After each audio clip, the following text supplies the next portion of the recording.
ali de intensidade extrema do Atlético para construir o placar. Tem a Libertadores na semana que vem. A notícia é, o Bruno Henrique tem uma lesão na coxa, hein? É dúvida para a partida, a gente não sabe se ele vai se recuperar a tempo. Contra a Chapecoense no final de semana, provavelmente ele não tá. Vamos ver se ele se recupera para a partida. E aí, Birner, o negócio é o seguinte, né? O que roda aí, pelo menos entre os torcedores, e a imprensa tá também trazendo isso como assunto, por isso que a gente vai debater aqui, qual é o caminho do Rogério Ceni? Eu não vou botar limite porque a gente não tá aqui para derrubar treinador, mas diante de tudo que ele tá vivendo, né? Qual que é o caminho dele daqui para frente? É continuar ou vence, ou vence, ou vence e qualquer tropeço pode custar o cargo? Ele tem que fazer o time jogar mais. Essa é a primeira coisa.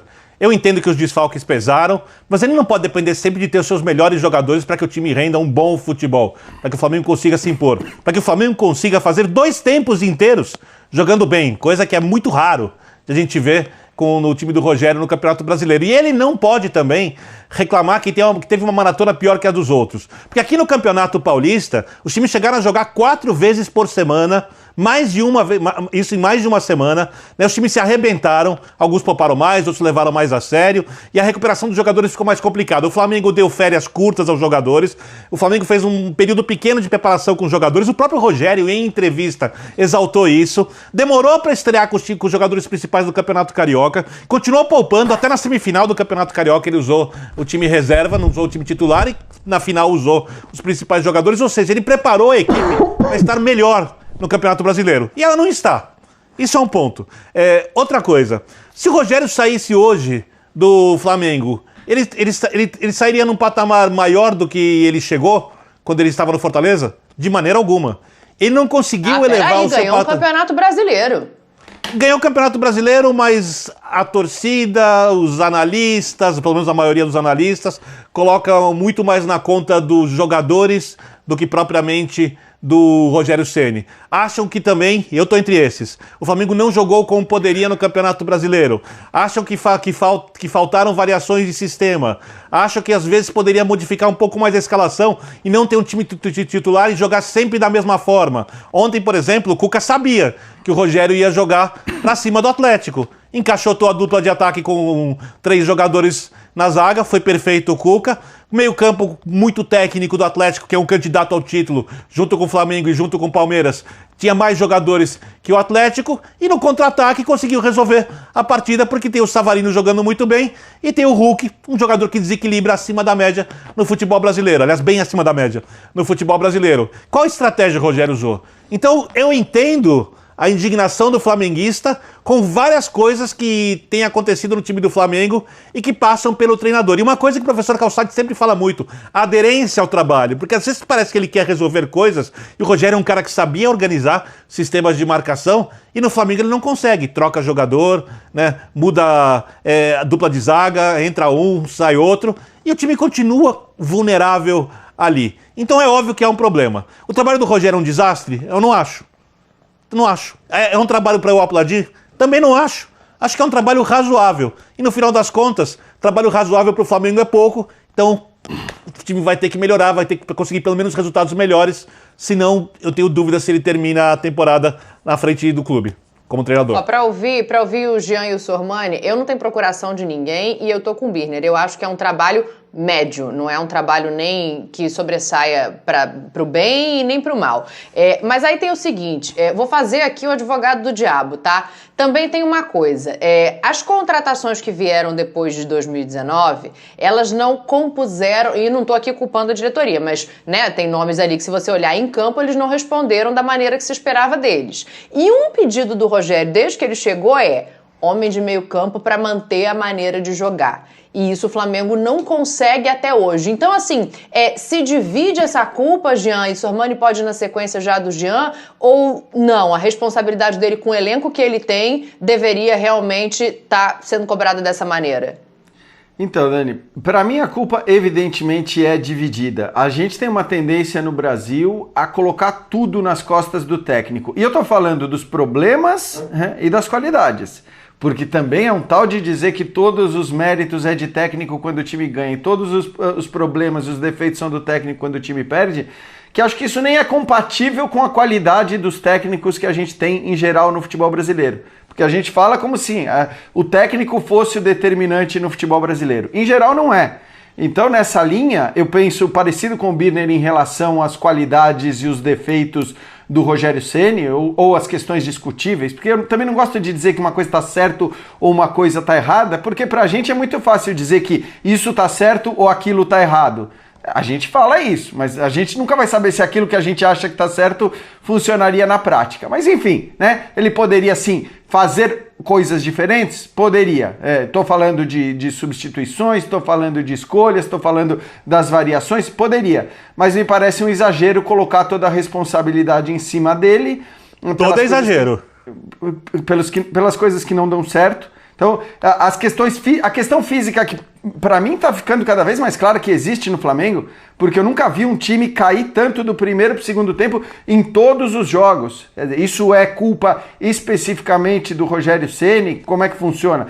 Manda a comissão toda embora, a questão física, enfim, acho que é um ponto para se dizer. A queda de rendimento acentuada, mas acentuada de alguns jogadores do ponto de vista individual, é toda a responsabilidade do técnico? Será que tem questões psicológicas ali? Será que tem questões de omissão da direção do clube em relação ao tratamento desses atletas? Ou chamar atenção aqui, chamar atenção ali, fazer uma coisa diferente do que foi feito numa gestão de um determinado episódio? Eu acho que tudo isso tem que ser levado em consideração. Mas aqui é sempre o técnico. E é sempre o técnico, sobretudo quando não é uma figura simpática aos torcedores de determinado clube. O Ceni não é, nunca foi uma figura simpática aos torcedores do Flamengo. Isso para mim tá muito claro.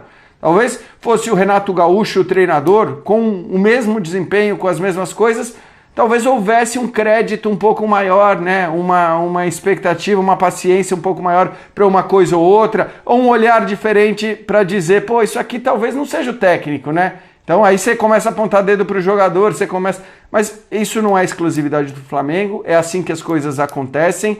E para responder a pergunta, me parece claro, pelo que é o futebol brasileiro, por como as coisas funcionam aqui. Acho que está muito claro que a classificação na Libertadores é determinante para a permanência ou não do Rogério Ceni. Não que eu ache que deva ser assim, eu acho que a gente sempre exagera nos pedidos ou nos clamores ou nas discussões de trocas de técnico no Brasil, mas eu acho, Dani, que se ele não passa na Libertadores, a troca de técnico é praticamente certa. Ô Sormani, já vou te ouvir também. Agora vamos fazer o seguinte, o tom do Rogério Ceni ontem estava um pouco mais ameno, né? Não que ele tenha mudado o discurso, até porque ele costuma ser coerente, isso é uma coisa que ele é coerente. O tom estava um pouco mais ameno na entrevista. Vamos ver a entrevista e depois eu quero perguntar, Sormani, se essa culpa aí a gente divide com aqueles 63 quilos de alcatra limpinha também, que teve um gol ali que podia ter pelo menos empatado o jogo. Mas vamos ouvir o Ceni, que aí depois eu quero saber o que o Sormani acha disso. Minha relação e meu trabalho com os atletas é o mesmo do primeiro dia. Eu os trato da mesma maneira e eu sinto o mesmo retorno de cada um. Logicamente, quem joga sempre está um pouco mais feliz, quem não joga é normal, isso é completamente natural, mas a relação, o dia a dia, eu acho que todos assistiram o jogo, viram o esforço, a dedicação de todos pela vitória. Eu acho que isso a gente não pode... Foi um jogo muito, muito, muito próximo. Se você olhar em números, foi um jogo muito parelho, muito próximo. E os jogadores estão se esforçando ao máximo para conseguir as vitórias.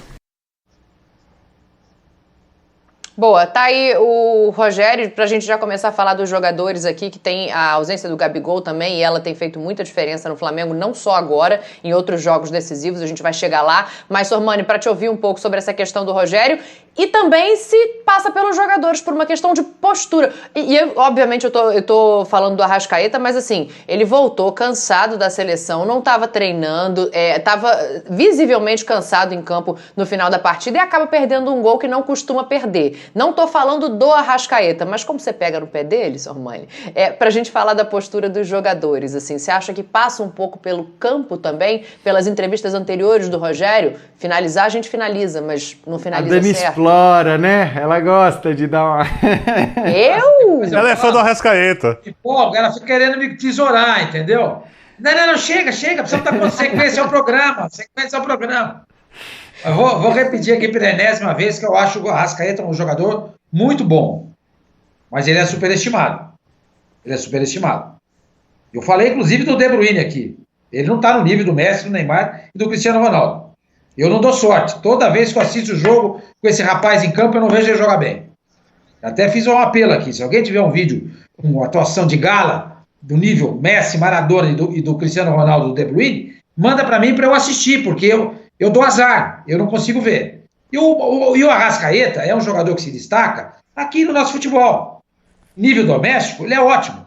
O nosso campeonato de basquete, que nós transmitimos aqui no NBB, aqui nos canais ESPN, tem jogadores que você assiste o Campeonato Brasileiro de Basquete, são espetaculares. São espetaculares. Aí vão jogar torneios internacionais, sucumbem. O Brasil não conseguiu se classificar para as Olimpíadas de Tóquio. Perdeu o jogo decisivo para a Alemanha. Perdeu para a Alemanha, que jogou desfalcada, inclusive. O Brasil não conseguiu ganhar. Você entendeu? Mas você olha o Campeonato Brasileiro aqui, o NBB, nossa, tem jogador que fala, pelo amor de Deus, olha o que esse cara faz. Mas aí quando sai para jogar, para cotejar com a elite, não joga bem. É o caso para mim do Arrascaeta. Para cá ele é ótimo. Adoraria que ele jogasse no Santos. Eu vou até a Gávea, pego ele e levo lá na Vila Belmiro. Entendeu? Mas ele não é tudo isso que as pessoas dizem. Ponto. Expliquei mais uma vez para as pessoas entenderem. Em relação ao Rogério Ceni, o que eu detectei no Rogério é algo que eu detectei também, posso estar enganado, mas pelo menos é a impressão que eu tenho nesse momento, no Fernando Diniz. São treinadores que conseguem montar muito bem o time, pensam muito bem o jogo, estudam muito bem o adversário, mas quando o jogo começa e o adversário encontra soluções nos problemas que o Flamengo apresenta, ou o Santos, para o adversário, esses técnicos não sabem o que fazer. Não sabem o que fazer. Você entendeu? Eles não conseguem encontrar resposta. Por causa das substituições, né? Mexe mal, não sabe o que fazer para deter algo importante que o adversário está fazendo, não consegue sair das arapucas, das armadilhas que o adversário impõe. Não consegue. Mas é normal isso. Tem técnico que ele é muito bom. Agora, Sormani, você acha que eles são do mesmo nível ou você tem preferência por algum deles? Desses dois, de quem, Birner? Só para entender... Fernando Diniz e o Rogério? Só para entender, você acha que um deles é melhor ou são mais ou menos do mesmo nível? Tanto faz qual vai ser contratado? Tanto faz. Tanto faz.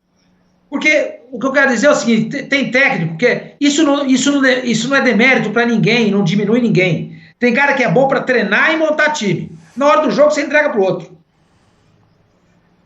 outro. Eu sempre cito o exemplo do Ari Vidal, técnico da Seleção Brasileira de Basquete, que ganhou aquele Pan-Americano em 87, em Indianápolis, com o Brasil ganhando dos Estados Unidos. Pela primeira vez, os Estados Unidos tomaram mais de 100 pontos em casa e foram batidos em casa. Destruíram o ginásio lá. Demoliram o ginásio. O técnico era o Ari Vidal. Quem treinava aquele time era o Zé Medalha. Nos Jogos Olímpicos de Atlanta, que eu estive lá, o Brasil acabou em 5º lugar, acho que foi a última grande pontuação do Brasil, classificação do Brasil em campeonato. Quem treinava o time era o Carlão Rodrigues. Quem dirigia era o Ari.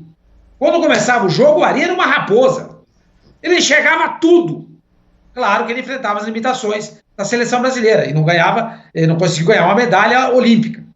Tá? Mas ele via o jogo, coisa que o Rogério Ceni, no caso, que é o nosso objeto de análise, para mim não consegue ver. Porque eu não engulo essa história de que o Flamengo está mal preparado fisicamente e cai no segundo tempo. O Flamengo cai no segundo tempo porque os caras vão lá e se ajeitam. Se arrumam. Que nem você falou, Dani. O Arrascaeta estava cansado. Cansado aonde? Ele estava aqui no Brasil. Estava jogando aqui. Quer dizer que se ele entrasse em campo pelo Uruguai, ele ia estar cansado também? Se o Uruguai se classifica, ia jogar contra o Brasil, vamos supor, amanhã não, sábado, final, Brasil e Uruguai. O Arrascaeta está cansado? Não pode escalar o Arrascaeta, então? Cansado do quê? Da onde? Então eu acho que passa principalmente pelo treinador, que não consegue enxergar o jogo com a bola em movimento. E alguns jogadores, claro, que não rendem o tempo inteiro que se poderia esperar dele, porque eles não conseguem sair de algumas arapucas que são montadas pelos adversários. E eu acho um escárnio, um deboche pedir reforço com esse elenco do Flamengo. Eu acho um deboche. Seleção norte-americana de basquete, ela é convocada, não é pelo seu treinador, ela é convocada pelo manager, pelo gestor da seleção.